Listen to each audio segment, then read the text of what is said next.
At Team Toyota, they've been selling and servicing new and used Toyotas in your community for over 50 years. And you can reserve your next new Toyota with them today. You'll get a realistic timeline, and even in this crazy market, they won't charge you over MSRP. Or don't wait at all. With over 75 certified Toyotas, including a bunch of RAV4 and Highlanders, you can drive one home today. And you can always trust them to maintain your current vehicle. Their service and collision centers are high-tech, comfortable, and will save you time and money. Team Toyota can help you go anywhere you want, but they'll always be your hometown team. Just visit teamtoyota.net and choose from 3 locations in Langhorne, Glen Mills, or Princeton.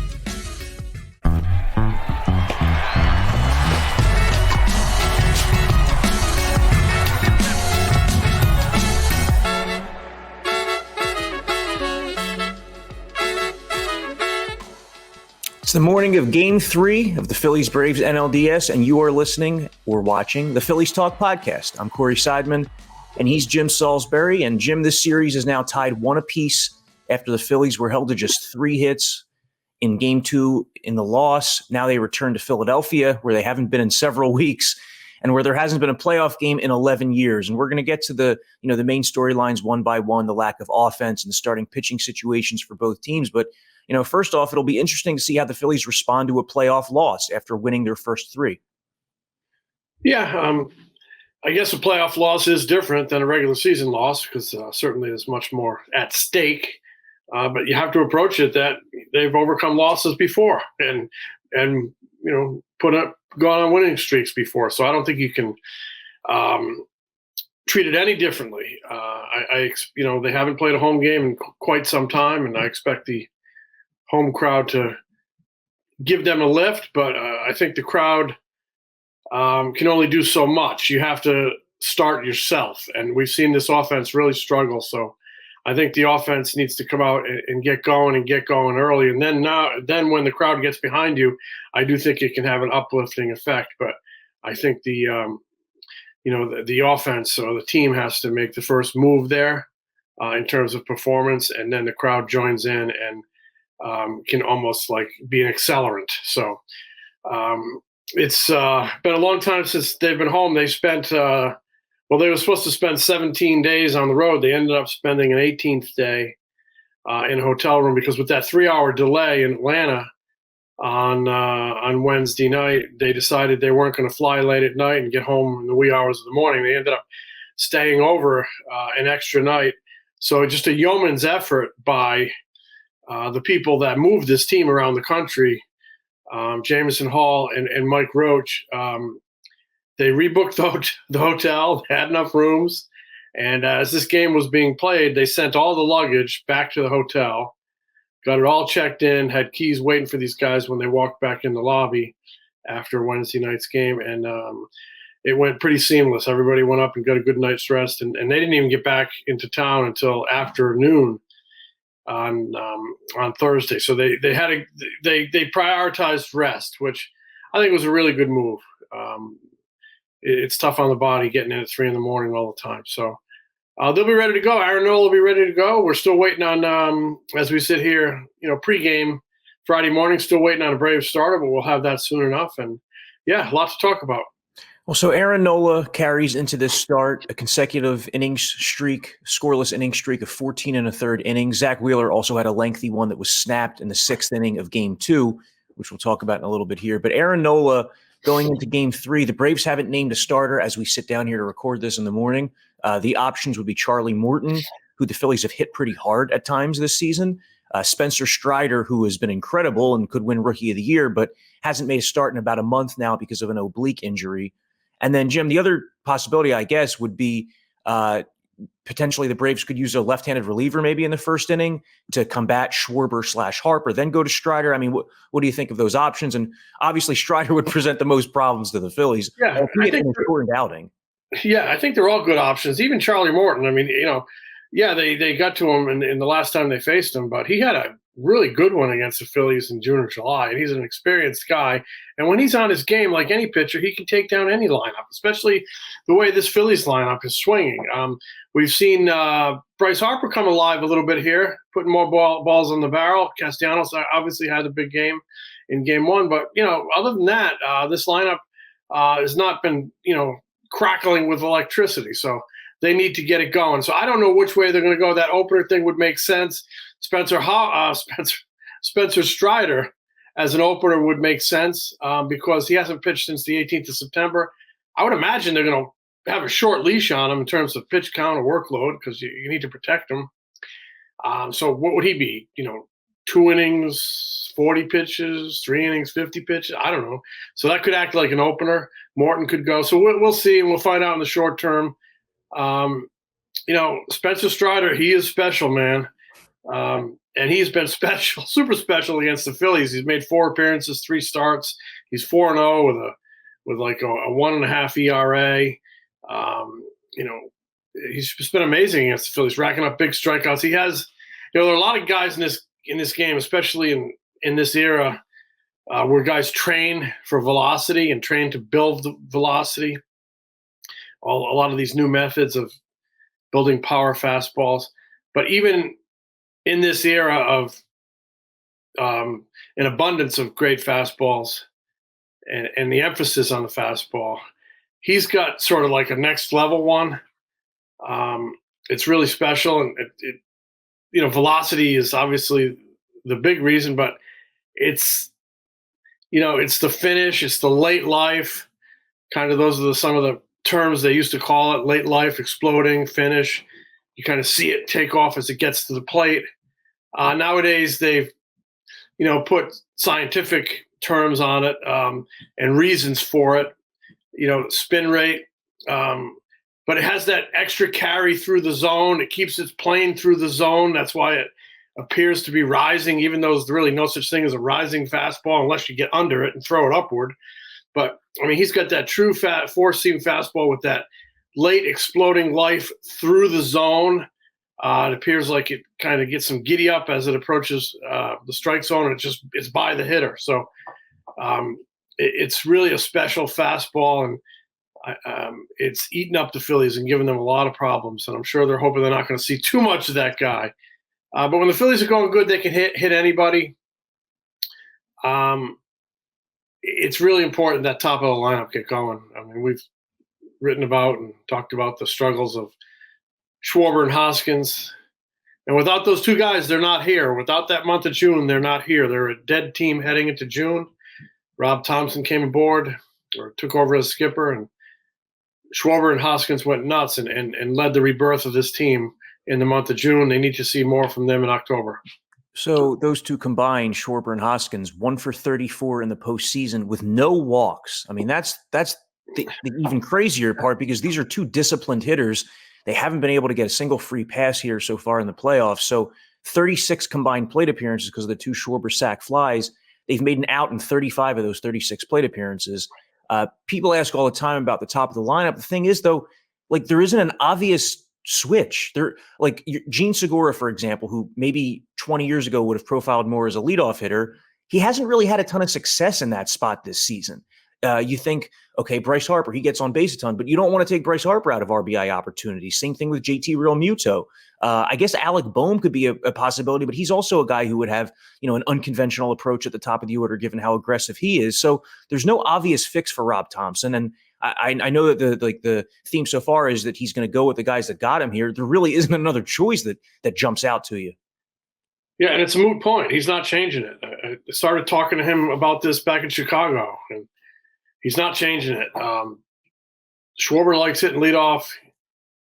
Harper likes hitting third most of all, but he hits him fourth. But he's not going to change it because his feeling is Schwarber's a streaky guy, and when he gets going, it's going to be fun to watch. So he's showing faith in it, and to change it at this point in the season would send a message of panic through that clubhouse, and that's a bad emotion in baseball because it tightens you up. And when you tighten you up, you don't finish your swing, you don't finish your throw, you're bouncing throws all over the infield because you're not finishing. So panic is a bad emotion. He's going to stick with these guys. He said yesterday, again, for the umpteenth time, there's no chance of changing the lineup.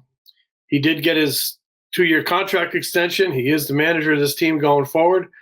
I think there's a good chance he addresses that leadoff situation next season. He has spoken often about the possibility of Bryson Stott leading off, how he thinks he has the characteristics potentially of a leadoff man, one that could get better, as he gets more experience in that role. He's selective. He runs okay. He good contact guy. As the season went on, his walks were outnumbering his strikeouts. So he likes the idea of potentially seeing what Bryson Stott could do there down the road, but I think that's more of a 2023 thing. And who knows? I expect the Phillies to try to maybe go after a leadoff man this offseason. We've spoken about it a million times, how Trey Turner would be an unbelievable fit in a couple roles, leadoff and shortstop. And I think they're going to be in it for him. I mean, they've been in it for big free agents in the past. This guy has so much of what the Phillies are looking for and need. They want to win a world championship. I think he'd be a really great addition. He's a great, great player. But I'm way ahead of myself here. Long story short, Kyle Schwarber, Rhys Hoskins are staying 1-2, according to Rob Thomson. And I'm in agreement with it for the simple reason I think panic is a horrible message to send to your clubhouse at this point in time. The message you want to be sending to your clubhouse 2 games into the NLDS is, hey, we're 1-1. I believe in you. Let's go. I saw what you did all year. Let's go. I believe in you. Have my faith. Go out and do it. So it's been an uneven offensive performance so far in the playoffs. They're 7 for 27 with runners in scoring position, hitting .259. But in 2 of the 4 games, they've been held hitless with runners in scoring position, including Game 2 against the Braves when Kyle Wright shut them down. And the Braves have a really good back end of the bullpen. I mean, we mentioned coming into the series that the Phillies at times have hit Kenley Jansen, they've hit Raisel Iglesias, they've hit A.J. Minter. But right now, Iglesias and Jansen are pitching extremely well. I think Iglesias has only allowed 1 run in something like 31 innings or 31 appearances since joining the Braves at the trade deadline. So, what a massive pickup that has turned out to be for Atlanta in the back end of their bullpen. Jim, we saw Noah Syndergaard pitch the 8th inning for the Phillies in Game 2. So, just looking ahead here, how do you think Game 4 is going to play out from a starting pitching perspective from the Phillies? Kyle Gibson struggled at the end of the season. Noah Syndergaard just appeared in relief. Does that say Bailey Falter to you? It says all hands on deck to me. It could be Syndergaard. It could be Falter out of the gate. Against some of those really good right-handed hitters, Acuna and Swanson and Riley, Syndergaard might be maybe a better option than Falter, but I think we'd probably see both of them in some form. Falter, again, if he's executing that fastball above the barrel of the bat with all that extension and that spin rate he possesses, he can attack any lineup with that, but he's got to be really, really kind of perfect in his location. So I don't know what they're going to do Game 4. I think a lot of it has to do with how it shapes up today, how deep Nola goes, what do they need to, who's available. But based on what we've seen of Nola recently, expecting him to go deep into that game. I think he needs to go deep into that game. I mean, he's pitched so great. His last 2 starts were both clinchers, clinching of a playoff spot and clinching of a series in St. Louis. And he's been dynamite in both. 13 2/3 scoreless total. So he's pitching his best ball at a great time to be doing it, and he'll be doing it at home. So we'll see what he can do. It's really difficult. I think this might be, I'm trying to think, this might be like the 28th or 29th time he's faced the Braves in his career. And that's hard to do because, at least from a hitter's standpoint, familiarity can really breed some success. And I guess from a pitcher's standpoint as well, you can learn how to attack a certain lineup and know what pockets of the lineup you can go after and what pockets you have to be careful with, things like that. But I do, there's a reason hitters watch video of opposing pitchers. It's because they want to build familiarity with everything from the delivery, the release point, the stuff, the break on his pitches, the repertoire, everything. They want to go over everything a pitcher has. And then now you add all those real life at bats in that you're going to see when you face a guy over and over and over, when you play a team 19 times a year. That builds familiarity that I think favors the hitter. So when you're a guy like Aaron Nola and a guy like Zach Wheeler, both of whom have pitched pretty well against the Braves in their career. It just tells you how good they are, and tells you that the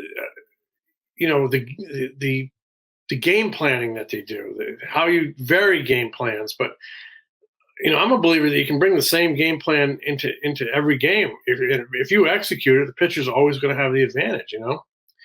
It's like a good bunt play. You can yell out a bunt play offensively and put it on, and if the guy with the bat executes it and the base runner executes it, it's going to work. I don't care if the other team knows it's coming. It's like Vince Lombardi used to teach that power sweep. The whole world knew it was coming, but they executed it so well you couldn't stop it. So if Aaron Nola executes his game plan and locates and changes speeds and gets it moving in two directions at the bottom of the zone, with the movement he gets on his breaking ball, and he throws a little cutter down and then, and with the movement he gets on his sinker going the other way, and the fade he gets with the changeup, and then rides the fastball up.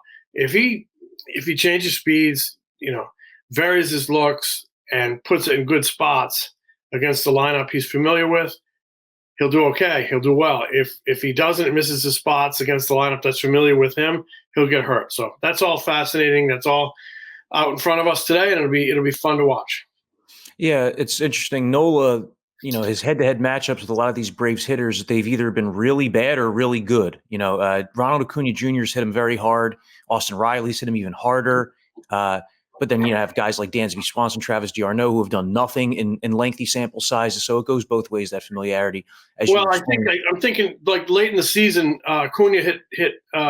We were down there, and Acuna had a 2-run home run in the middle of the game. And I'm trying to think, was it Acuna? And I think he had a 2-run double earlier in the game. But my point is, both of those pitches were right, thigh high misses. Right. To Acuna. And Aaron doesn't throw 98, 99, 100 with that, exploding late life. So he's got very little margin for error. So he really has to put it in good spots. A guy who throws 99 can miss his spot and get away with it because that velocity is very forgiving.